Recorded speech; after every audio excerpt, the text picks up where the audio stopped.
a priority to get them back home with their families.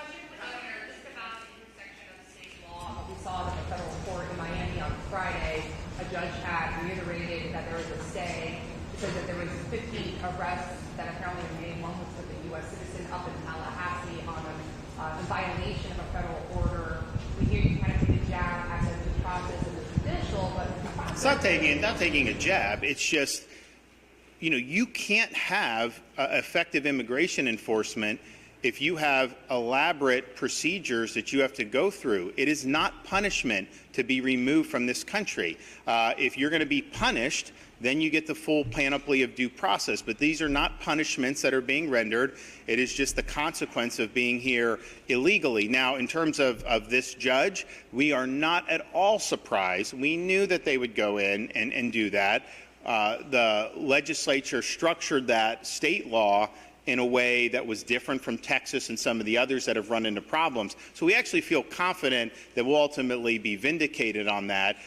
It should be a crime to enter the state of Florida illegally. We have police power to be able to do that. That does not undercut or interfere with federal efforts. In fact, if anything, that buttresses federal efforts. How are you guys trying to detain these people with the already existing capacity challenges in ICE detention centers?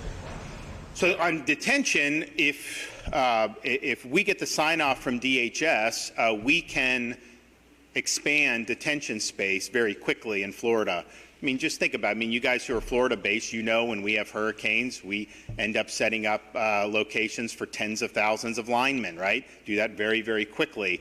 So we have the capacity to set it up quickly, but we're not going to do that without the approval of the Department of Homeland Security. And I know they're working on exactly what they want to do after Tidal Wave. This is what they had focused on.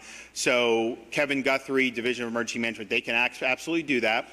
And that could be potentially a short-term support for the lack of space that the feds may have. So we stand ready, willing, and able to help in that space. We stand ready, willing, and able to help in the immigration judge space. Because remember, not everyone may know because the way it's presented. These are not Article III judges.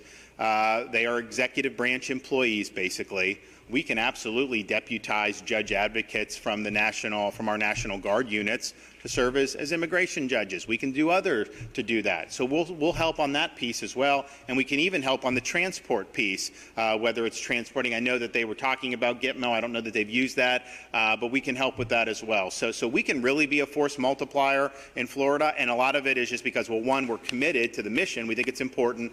We know that there's tens of thousands of illegal aliens under deportation orders in this state alone. I've heard as much as 80,000 may be in the state of Florida who've already been ordered to be deported, but certainly it's tens of thousands. But we also have great muscle memory on how to handle quick emergency responses. So these things can happen very quickly. Our guys are very nimble. I mean, you've seen hurricane responses, but you've also seen us rescue people from Israel. You've seen us evacuate and rescue people from Haiti. This is just what we do, and we stand ready and willing and able to help.